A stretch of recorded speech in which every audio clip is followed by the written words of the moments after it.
But we're now in a situation where the German finance minister, Wolfgang Schäuble, says that there will be another bailout needed.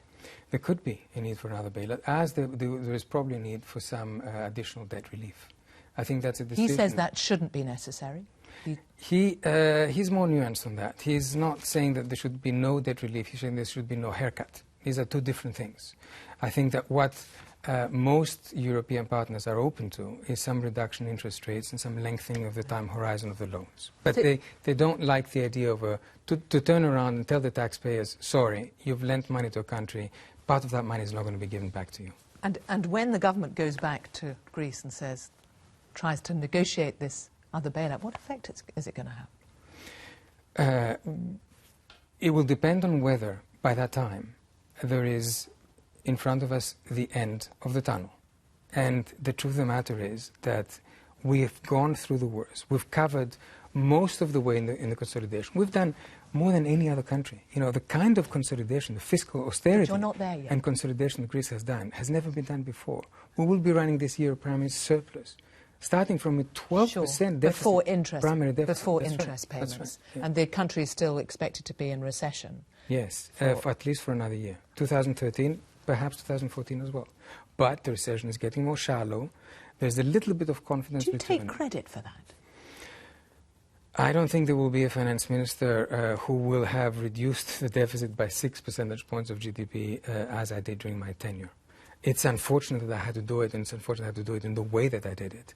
But this was the only way to keep the country standing. And yet we have this situation where you feel that you did a good job.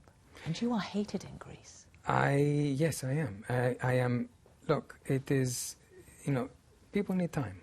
And they need time to go over this extremely difficult situation where they blame everyone, and especially the people who signed off, not the people who created the mess in the first place. Because let's remember here, we were not the ones who built up the Papandreou government. You are the ones who were seen as imposing a medicine which was unfair because it unfairly hit those at the bottom end, whereas the rich were getting off without paying their tax. That is not true, because the policies that we undertook hiked the tax rates on the rich. But the tax evasion and the IMF now and the European Commission still say Greece has not gone. Very little progress. In May, the IMF said very little progress has been made in tackling Greece's notorious tax because when tax evasion is a rampant phenomenon throughout the economy, you cannot root it out in 2 or 3 years.